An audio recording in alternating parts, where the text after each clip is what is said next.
సైఫ్ అలీ ఖాన్ గారి ఇల్లే కాదు, నేను షారుఖ్ ఖాన్ గారి ఇల్లు, సల్మాన్ ఖాన్ గారి ఇంటికి కూడా వెళ్దాం అనుకున్నాను. బట్ అక్కడ సెక్యూరిటీ కొంచెం టైట్ గా ఉంది. ఇక్కడ దూరడానికి ఈజీగా అనిపించింది కాబట్టి దూరాన్ని అని చెప్తున్నాడు. మొహమ్మద్ షరీఫుల్ ఇస్లాం షెహజాద్, ఒక బంగ్లాదేశీ నేషనల్.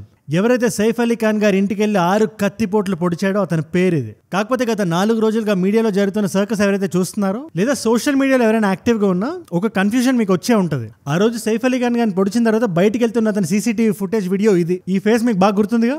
ఓకే, నేను ఇవాళ వీడియో చేస్తున్న టైంకి ఇవాళ సెకండ్ డే ఆఫ్ ఇంట్రోగేషన్ నడుస్తుంది బాండ్రా పోలీస్తో. పోలీసులు పట్టుకొని ఇంట్రోగేట్ చేస్తున్న వ్యక్తి మొహం ఇది. వీళ్ళిద్దరు ఫేసులకి పొంతం లేదనే డౌట్ మీకు వచ్చే ఉంటుంది. బట్ దానికన్నా అదనంగా ఇంకా ఇంట్రెస్టింగ్ విషయం చెప్పనా? రియాలిటీ స్ట్రేంజర్ దాన్ ఫిక్షన్ అంటారు కదా, అలాగే ఉంటుంది. ఈ కేసులో ఆ సీసీటీవీని ఆధారంగా చేసుకొని పోలీసులు పట్టుకుంది ఒక వ్యక్తిని కాదు, అక్షరాల 4. మొదటి వ్యక్తి ఫోటో ఇది, రెండో వ్యక్తి ఫోటో ఇది, మూడో వ్యక్తి ఫోటో ఇది, అండ్ ఫైనల్ గా బాండ్రా కోర్టుకు పట్టుకెళ్ళి 5 రోజులు జ్యుడిషియల్ కస్టడీ తెచ్చుకొని ఇంట్రోగేట్ చేస్తున్న వ్యక్తి ఫోటో ఇది. సో అసలు ఈ పోలీస్ ప్రొసీజర్లో ఏం జరిగింది, ఎవరెవరిని పోలీసులు ఏ ఆధారం బేస్ చేసుకొని పట్టుకున్నారు? ఎందుకంటే ఒక అతను దాదర్లో ఇయర్ ఫోన్స్ కొంటుంటే మొబైల్ షాప్కి వెళ్ళి ఇంకొక అతను దుర్గ్ అనే ప్లేస్ నుంచి ఛత్తీస్గఢ్కి ట్రైన్ పట్టుకుంటున్నాడు. ఇదంతా వినడానికి చాలా కన్ఫ్యూజన్ గా ఉంటుంది, కానీ దీన్ని అందరికీ అర్థమయ్యే విధంగా ఒక సినిమా స్టోరీలో 10 నిమిషాల్లో దీన్ని సింప్లిఫై చేసి మీ ముందు పెట్టేస్తాం. ఆల్రెడీ సైఫ్ అలీ ఖాన్ గారి ఇన్సిడెంట్ మీద, ఆ ఇన్సిడెంట్ ఎగ్జాక్ట్ గా ఎలా జరిగిందో, అండ్ ఆ రోజు ఆ ఇంట్లో ఉండే మేడ్ ఆవిడ పేరు ఆలియామా ఫిలిప్. ఆ రోజు ఆవిడ పోలీస్కి ఇచ్చిన వాన్మూలాన్ని ఎక్స్ప్లెయిన్ చేస్తూ కూడా ఒక వీడియో చేశాను. అది అందరికీ చాలా బాగా నచ్చింది, అందరికీ అర్థమైంది కూడా. రెగ్యులర్ గా నా వీడియోస్ చూస్తున్న మీ అందరికీ తెలుసు, నా సైడ్ నుంచి రోజుకో వీడియో మీకు ఖచ్చితంగా వస్తుంది. ఏది ఏమైనా ఎలాంటి విపత్తు వచ్చినా కూడా మన వీడియో మిస్ అవ్వదు. అండ్ ఇలాంటి వీడియోస్ చాలా మంది కొత్త వాళ్ళకి రీచ్ అవుతున్నాయి కాబట్టి చెప్తున్నాను, నా వీడియోస్ మిస్ అవ్వకుండా ఉండాలి, నేను వీడియో పెట్టగానే మీ దాకా రావాలి అంటే కింద కనబడే సబ్స్క్రైబ్ బటన్ నొక్కి పెట్టుకోండి. నాకు 10 నిమిషాలు ఇవ్వండి చాలు, రోజు అప్డేట్ అయిపోండి. సబ్స్క్రైబ్ చేశారుగా, వీడియోలోకి వెళ్ళిపోతామా? Let's go. అసలు మీకు మొత్తం ఎక్స్ప్లెయిన్ చేసే ముందు అసలు కరీనా కపూర్ గారు బాండ్రా పోలీస్కి ఇచ్చిన వాన్మూలం ఏంటో మీరు చూడాలి. ఆ రోజు ఇంట్లో ఓపెన్ గా అందరికీ కనబడే విధంగా జ్యువెలరీ ఉంది. ఎవరైతే ఇంటికి వచ్చాడో, ఎవరైతే కత్తిపోట్లు పొడిచాడో, సింగిల్ జ్యువెలరీ కూడా తీసుకోకుండా, నయా పైసా కూడా తీసుకోకుండా బయటికి వెళ్ళిపోయాడు ఆ ఇన్సిడెంట్ అయిన తర్వాత. ఈవిడిచ్చిన ఈ స్టేట్మెంట్ గురించి నేను వీడియోలో తర్వాత చెప్తే దీన్ని గుర్తుపెట్టుకోండి. బాండ్రా పోలీస్ మీద చాలా ప్రెషర్ ఉండింది. ముఖ్యంగా రీసెంట్ గా దేవనాథ్ ఫడ్నవీస్ గారు గవర్నమెంట్ ఫామ్ అయింది, ఆ కోalition పవర్లోకి మళ్ళీ వచ్చింది.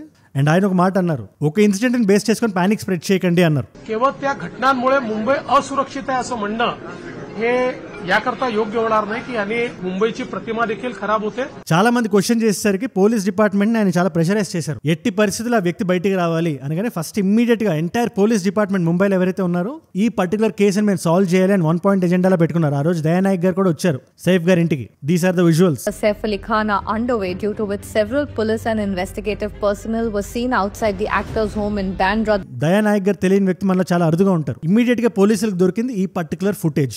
1:37 ఒక వ్యక్తి లోపలికి వెళ్తున్నట్టుంది. ఎగ్జాక్ట్ గా 1 అవర్ తర్వాత 2:30కి ఆ వ్యక్తి బయటకు వస్తున్నట్టుంది. అండ్ అతని ఫేస్ మనకు చాలా క్లియర్ గా తెలిసింది. సో దీన్ని బేస్ చేసుకుని హండ్రెడ్స్ ఆఫ్ సీసీటీవీ ఫుటేజ్ అన్ని పెట్టి వెరీ సిమిలర్ లుకింగ్ ఆయన విరార్ అనే ప్లేస్ ఉంటుంది ముంబైలో పట్టుకొని తెచ్చారు స్టేషన్ కి క్వశ్చనింగ్ కి. అతని క్వశ్చన్ చేస్తుండగానే అతను కాదని తెలిసింది. ఇంతలో ఆ పర్టికులర్ బాండ్రా స్టేషన్ కి 2 స్టేషన్లు అవతల దాదర్ అనే స్టేషన్ లో ఒక మొబైల్ షాప్ లో హెడ్ ఫోన్స్ కొంటూ ఇంకొక వ్యక్తి చాలా సిమిలర్ గా ఉన్నాడని ఇంటెల్ అందింది. ఈ వ్యక్తి అయి ఉంటాడని చెప్పి అతని దగ్గరికి వెళ్ళి ఫస్ట్ విరార్ నుంచి తెచ్చిన ఈ వ్యక్తిని తను కాదని తేల్చేసి బయటికి పంపించేసి ఈ దాదర్లో ఉండే వ్యక్తిని మళ్ళీ తెచ్చారు. ఈ వ్యక్తి సెకండ్ పర్సన్. అప్పటికే న్యూస్ లో బాగా స్ప్రెడ్ అయిపోయింది ఈ వ్యక్తి అని చెప్పి. అట్ ద సేమ్ టైం అలాంటి క్రైమ్ చేసి 2 స్టేషన్లు అవతల చిల్లుగా హెడ్ ఫోన్స్ కొనుక్కుంటాడా అని చెప్పి డౌట్ కూడా ఉంది. బట్ పోలీసులు తెచ్చి అతన్ని కూడా క్వశ్చన్ చేశారు. ఎక్కడ బాండ్రా స్టేషన్ లో 5 గంటల పాటు. పోలీసులు ఇతని మీద అనుమానించడానికి 2 కారణాలు ఉన్నాయి. ఒకటి ఆబ్వియస్లీ ఫేస్ బాగా సిమిలర్ గా ఉంది, ఆ బాడీ టైప్ గానీ ఫేషియల్ స్ట్రక్చర్ గానీ ఇదంతా.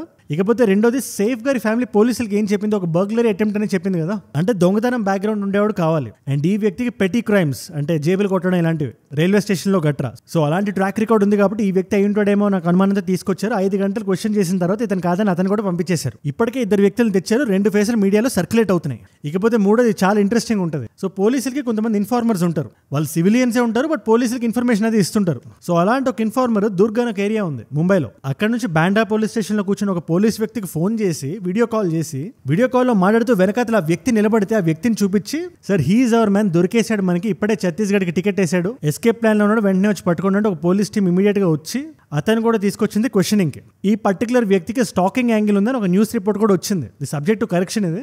అంటే ఈ యాక్టర్స్ హౌసెస్ ఫొటోస్ అన్ని తన ఫోన్ లో ఉన్నాయి, స్టాకింగ్ అది చేస్తున్నాడని చెప్పి. బట్ అతన్ని కూడా క్వశ్చన్ చేసిన తర్వాత ఈయన కూడా మనోడు కాదు, సబ్స్టాన్షియల్ ఎవిడెన్స్ లేదని చెప్పి అతను కూడా వదిలేశారు. బట్ ఇక్కడ మీకు తెలియాల్సింది ఏంటంటే 5 టీంలు 10 టీంలు పోలీసులు కాదు వెతుకుతున్నది. ఆల్మోస్ట్ ఒక సిటీ పోలీస్ అంతా వెతికితే ఎట్లుంటది, అంతమంది పోలీసులు వెతుకుతున్నారు అక్కడ. సో ప్యారలల్ గా ఏం నడుస్తుంది ఇక్కడ, సైఫ్ అలీ ఖాన్ గారి ఇంట్లో గత 2-3 నెలలుగా క్లీనింగ్ స్టాఫ్ గానీ ఎనీ అవుట్ సైడర్ గానీ క్రిమినల్ రికార్డ్ ఉండేవాడు లోపలికి ఎవడైనా వచ్చాడా? ఎందుకంటే ఆ వ్యక్తి లోపలికి వెళ్ళడం బయటికి రావడం చాలా ఈజీ అయిపోయింది కదా. అంటే ఏదో ఒక ఇంటి దారి తెలిసినట్టే, అదే సద్గురు శరణ్ ఏదైతే ఉందో హౌస్ బిల్డింగ్, అది ఫార్చ్యూన్ టవర్ 11th ఫ్లోర్ దాకా అంత ఈజీగా వెళ్ళిపోయి అంత సింపుల్ గా బయటకు వచ్చాడంటే ఆల్రెడీ ముందు వెళ్ళి ఉండాలి. ఏ కెపాసిటీలో ఉండేవాడు వెళ్ళగలుగుతాడు అనే ఒక లైన్ ఆఫ్ థింకింగ్ లో సర్చ్ చేస్తుంటే ఒక వ్యక్తి మ్యాచ్ అయ్యాడు. ఆ వ్యక్తి ఆ రోజు 16th ఎక్కడికి వెళ్ళాడు అని సీసీటీవీ ఫుటేజ్ ద్వారా చూస్తే వర్లీ అనే ప్లేస్ ఉంటుంది ముంబైలో. వర్లీ నుంచి థానే వచ్చాడు. థానేలో తన ఫ్రెండ్ బైక్ తో సైఫ్ అలీ ఖాన్ ఇంటి దాకా వచ్చాడు అని పోలీసులకు అర్థమైంది. ఆ పర్టికులర్ బైక్ నంబర్ ని పట్టుకొని ఈ వీడియో నేను చేస్తున్న టైంకి, నిన్న ఈ ఇన్వెస్టిగేషన్ జరుగుతున్న టైంకి ఆ పర్టికులర్ బైక్ ఎక్కడుంది అంటే థానేలో సో అండ్ సో ఏరియాలో ఉంది. ఆ ఏరియా కూడా చెప్తాను, దాని పేరు గట్ బందర్ ఏరియా. అక్కడ ఈ మెట్రో వర్క్స్ జరుగుతున్నాయి. అక్కడ తీరిగ్గా పడుకున్నాడు ఇతను దుప్పటి కప్పుకొని. జస్ట్ ఇమాజిన్, మ్యాటర్ పోలీసులకు తెలియగానే ఒక 100 మంది పోలీసులు ఈ థానే గట్ బందర్ ఏరియాలో మొత్తం సర్చ్ ఆపరేషన్ లాంటిది కండక్ట్ చేశారు. ఇన్ఫాక్ట్ ఫస్ట్ సర్చ్ లో ఎక్కడ కనబడలేదు. తర్వాత మళ్ళీ రీచెకింగ్ వచ్చినప్పుడు ఒక వ్యక్తి పడుకొని ఉండని చూసి అతను దుప్పటిలా లాగితే అతనే తెలిసిందే. వెంటనే అతను తీసుకొని ఖర్ స్టేషన్కి వెళ్ళి అక్కడ కాసేపు కూర్చోబెట్టి అక్కడ నుంచి బాండ్రా లోకల్ కోర్టుకి తీసుకొచ్చి, మాకు 14 రోజులు ఇతనితో ఇన్వెస్టిగేషన్కి ప్రోబ్కి మాకు టైం కావాలి, రిమాండ్ కావాలి ఇతంది అని అడిగితే కోర్టు అంత ఇచ్చే ప్రసక్తే లేదు, మీకు ఒక 5 రోజులు ఇస్తాం అని చెప్పి 5 days రిమాండ్ విధించింది అతనికి. సో ఇప్పుడు పోలీసుల ఎజెండా ఏంటి? ఎలాగైనా ఆ వ్యక్తి ఆ రోజు సైఫ్ అలీ ఖాన్ ఇంటికి వెళ్ళాడని ప్రూవ్ చేయాలి. అది కోర్టు ముందు నిరూపించగలగాలి. ఎలా నిరూపిస్తారు? ఏదైతే కత్తి ముక్క, 1.5 inch కత్తి సైఫ్ అలీ ఖాన్ గారి థొరాసిక్ స్పైన్ లోకి వెళ్ళింది కదా, అది డాక్టర్స్ తీశారు కదా, ఆ వెపన్ రిమైనింగ్ పీస్ ఇతని కస్టడీలోనే ఉందని ప్రూవ్ చేయగలిగితే కేసు క్లోజ్ అయిపోయినట్టే. బట్ అలా ప్రూవ్ చేయని పక్షాన ఇది ఇంకా ఎక్స్టెండ్ అవుతుంది. బట్ ఎవరినైతే కస్టడీలో తీసుకున్నారో, ఇది ఇండియా టుడే రిపోర్ట్లో ఉంది. ఇప్పుడు Day 2, ఇవాళ మీరు ఈ వీడియో చూస్తున్న టైంకి Day 2 ఇంట్రోగేషన్ నడుస్తుంది. Day 1 ఇంట్రోగేషన్లో 4 డిఫరెంట్ పేర్లు చెప్పాడు. అసలు నేను ఆ ఇంటికే వెళ్ళలేదని చెప్పాడు. విజయ్ రాయ్ అని, బిజాయ్ రాయ్ అని, వగేరా వగేరా. ఇన్ఫాక్ట్ ఇతని ఆధార్ కార్డు కూడా పోలీసులకు దొరకలేదు. బట్ సెకండ్ డే ఆఫ్ ఇంట్రోగేషన్లో కొంచెం గట్టిగా అడిగేసరికి తన అసలు పేరు బయటికి చెప్పాడు. మొహమ్మద్ షరీఫుల్ ఇస్లాం షెహజాద్ అని. ఇతను ఒక బంగ్లాదేశీ నేషనల్ అంట. which indicate that he is a Bangladeshi national. పోలీసులు ఇతని పాస్పోర్ట్ కూడా జప్తు చేయడానికి ట్రై చేస్తున్నారు. ఆయన ఒక క్లీనింగ్ కంపెనీలో పనిచేస్తున్నాడు. మరి ఆ క్లీనింగ్ కంపెనీ ఒక బంగ్లాదేశీ నేషనల్ కి without valid passport or Aadhaar card or anything ఎట్లా జాబ్ ఇచ్చిందో మనం చూడాలి. ఇక్కడ కూడా 2 థియరీస్ ఫ్లోట్ అవుతున్నాయి.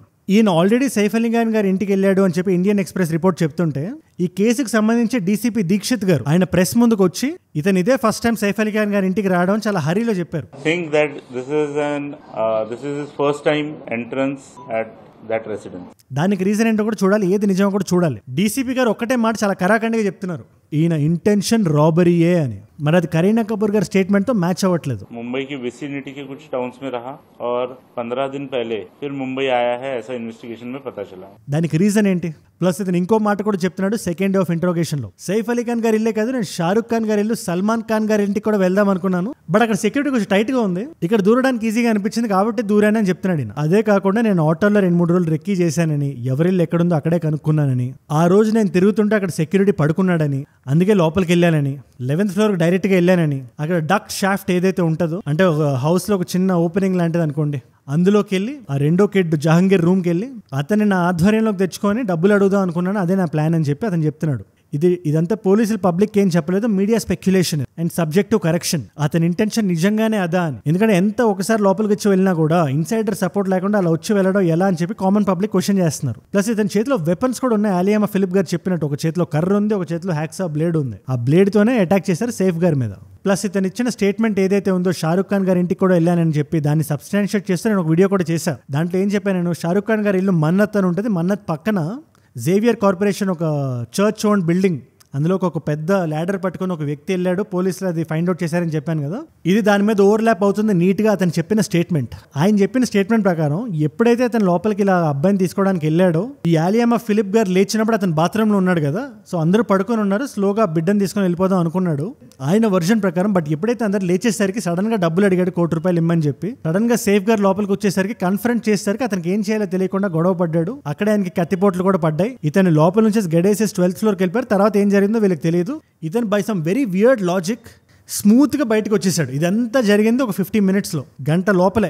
దీని తర్వాత ఏం జరిగిందో, సేఫ్ గారు హాస్పిటల్కి వెళ్ళారు, అదంతా ఏం జరిగిందో ఒక వీడియో నేను చేశాను. ఈ అలియామా ఫిలిప్ గారు ఏం చెప్పారో దాని మీద కూడా ఒక వీడియో మనం చేశాం. బట్ ఇక్కడ ఈయనే అది చేశాడు అని సబ్స్టాన్షియేట్ చేయడానికి పోలీసులకు ప్రూఫ్ కావాలి. ఇతను ఎంత చెప్పినా కూడా కోర్టు ప్రూఫ్ అడుగుతుంది, ఇతనే ఆ నేరం చేశాడు అనడానికి ప్రూఫ్ ఏంటి అని. సో వెపన్ చూపించగలగాలి పోలీసులు. అట్ ద సేమ్ టైం ఆ సీసీటీవీ ఫుటేజ్ అలా ఉండడం వల్ల, ఆ డిస్టార్షన్ వల్ల అసలు ఫేస్లు రెండు మ్యాచ్ అవ్వట్లేదు. అది రెగ్యులర్ పబ్లిక్ కూడా అడుగుతున్నారు ఏంటిది అని. సో అది కూడా పోలీసులు క్లారిటీ ఇవ్వాలి. అండ్ చాలా కాన్స్పిరసీ థియరీలు కూడా ఫ్లోట్ అవుతున్నాయి. ఏదో లారెన్స్ బిష్నోయ్కి సంబంధం ఉందని, లేదా గవర్నమెంట్ చేపిస్తుందని. ఒక 1% ప్రూఫ్ కూడా లేకుండా ఇదంతా మనం మాట్లాడడం అంత సబబు కాదు. అందుకే నేను ఆ పాయింట్స్ని ఇక్కడ తీసుకురావట్లేదు. ఏదైతే పబ్లిక్ డొమైన్లో చాలా రాక్ సాలిడ్గా నిలబడిందో ఆ పాయింట్స్ని మాత్రమే మీ ముందు తీసుకురావడం నా బాధ్యత. ఈ కథ నిజంగా నిజమే. వాళ్ళ అబ్బాయిని కిడ్నాప్ చేయడానికి లేదా డబ్బులు గుంజడానికి ఒక నార్మల్ సగటు వ్యక్తి బాండ్రా లాంటి ఒక హై ప్రొఫైల్ ఏరియాలో సద్గురు శరణ్ లాంటి బిల్డింగ్ లో వెపన్స్ పట్టుకుని లోపలికి వెళ్ళడం, బయటికి రావడం, ఇదంతా చాలా స్ట్రేంజ్ గా ఉంది. And reality stranger than fiction. And video beginning లో కూడా అందుకే చెప్పాను నేను. ఈ గోవింద గారిది కూడా ఇలాంటిది ఒక వెరీ ఇది సీరియస్ స్టోరీ. కానీ గోవింద గారు చాలా ఇంట్రెస్టింగ్ స్టోరీ అది. ఆయన ఆ రోజు కోల్కతా వెళ్దాం అనుకుంటున్నారు. గోవింద అని ఆయన ఒక యాక్టర్. ఆయన మీరు హిందీ సినిమాలు అవి చూస్తే 90s లో ఆయన చాలా ఫేమస్. ఆయన కోల్కతాకి వెళ్తూ 4:45కి ఎయిర్పోర్ట్కి వెళ్ళే దారిలో ఒకసారి వెళ్ళి నా గన్ చూసుకుందాం అని చెప్పి ఆయన అక్కడ వచ్చి గన్ ఇలా తీసి గన్ చూస్తుంటే ఆ గన్ కింద పడుతూ అది షూటే లెగ్ ఇంజరీ అయింది దానికి. మీరు స్పెక్యులేట్ చేయకండి, నిజంగా ఇలా జరిగిందని గోవింద గారు చెప్తున్నారు. బట్ వినే వాళ్ళకి అసలు 4:45 టైంకి కోల్కతా వెళ్ళే ఒక వ్యక్తి రూమ్ లోకి వెళ్ళి గన్ చెక్ చేయడం ఏంటి, ఆ గన్ కింద పడ బుల్లెట్ బయటికి రావడం ఏంటిది అని అనిపిస్తుంది కదా. సో ప్రపంచంలో ఏది ఎప్పుడు ఎలా అయినా జరగచ్చు. We need to be vigilant. But ఏది ఏమైనా సైఫ్ అలీ ఖాన్ గారి కేసులో ప్రస్తుతానికి ఆన్సర్లు కానీ క్వశ్చన్లు ఎక్కువ ఉన్నాయి. చాలా నిజాలు బయటికి రావాలి. అది పోలీస్ ఇన్వెస్టిగేషన్లో తేలుతుందని చెప్పి నేను మనస్ఫూర్తిగా భావిస్తున్నాను. అండ్ మీరు ఇక్కడ వరకు నా వీడియోలో వచ్చారంటే నా వీడియోస్ మిమ్మల్ని ఆకట్టుకుంటున్నాయి అండ్ ఒక వాల్యూ పొందుతున్నారు. Thank you so much for that. మీరు ఇస్తున్న ఈ వాచ్ టైం, మీ రిటెన్షన్, ఇది ఏదైతే ఉందో నన్ను ఇంకా ప్రాణం పెట్టి పనిచేయడానికి, ఇంకా బలంగా పనిచేయడానికి ప్రేరేపిస్తుంది. రోజు ఇలాంటి వీడియో మీ దగ్గర ఖచ్చితంగా తీసుకురావాలి. ఇంకా ఉపయోగపడే వీడియోలు చేయాలి. ఏదైతే మీడియా నాయిస్ ఉంటుందో దాన్ని అంతా కట్ చేసి, క్లటర్ అంతా తీసేసి బెస్ట్ ఇన్ఫర్మేషన్ని మీ ముందు పెట్టాలి.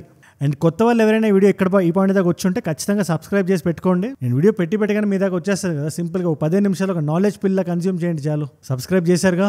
అండ్ ఆల్సో ఇలాంటి వీడియో ఐడియాస్ నాకు ఇద్దాం అనుకుంటే ఇన్స్టాగ్రామ్లో అజయ్ ఫ్రమ్ ఏజ్వుడ్ అని ఉంటుంది పేరు నాది. వచ్చేసేయండి అక్కడికి. వీడియో ఐడియా టాపిక్స్ ఇవ్వచ్చు, లేదా నా చుట్టూ ఏం జరుగుతుందో కూడా చూడొచ్చు, లేదా ఇలాంటి వీడియోస్ నేను షార్ట్ ఫార్మ్ రీల్స్లో పెడుతుంటాం, అది కూడా కన్జ్యూమ్ చేయొచ్చు. అండ్ మీకు 2 కాంప్లిమెంటరీ వీడియోస్ పెడుతున్నాను. ఒకటి 5 months బ్యాక్ జరిగిన కోల్కతా డాక్టర్ కేసు ఉంది కదా, దానికి కోర్టు వర్డిక్ట్ ఇచ్చింది. కోర్టు ఏం చెప్పిందో చూద్దాం అనుకుంటే ఆ పర్టికులర్ వీడియో ఇక్కడ ఉంది. లేదా ఆ రోజు సైఫ్ అలీ ఖాన్ గారి ఇంట్లో ఏం జరిగింది, ఆలియామా ఫిలిప్ గారు ఏం చెప్పారు, ఆ ఇంట్లో ఉన్న మేడ్ ఆ రోజు పోలీసులకి ఇచ్చిన వాన్మూలం ఏంది అని చూద్దాం అనుకుంటే ఆ పర్టికులర్ వీడియో ఇక్కడ ఉంది. మీకు ఏ వీడియో ఇంట్రెస్ట్ ఉంటే ఆ వీడియో చూడండి. అండ్ నేను మిమ్మల్ని మళ్ళీ రేపు కలుస్తా. మనందరం కలిసి పెరగాలి, కలిసి ఎదగాలి. Let us all rise together. Rise above misinformation. Rise above rumors. Rise above hate. ఏజ్వుడ్ అంటే మనం. జై హింద్, జై భారత్, జై ఆంజనేయ, ఓం నమో వెంకటేశాయ.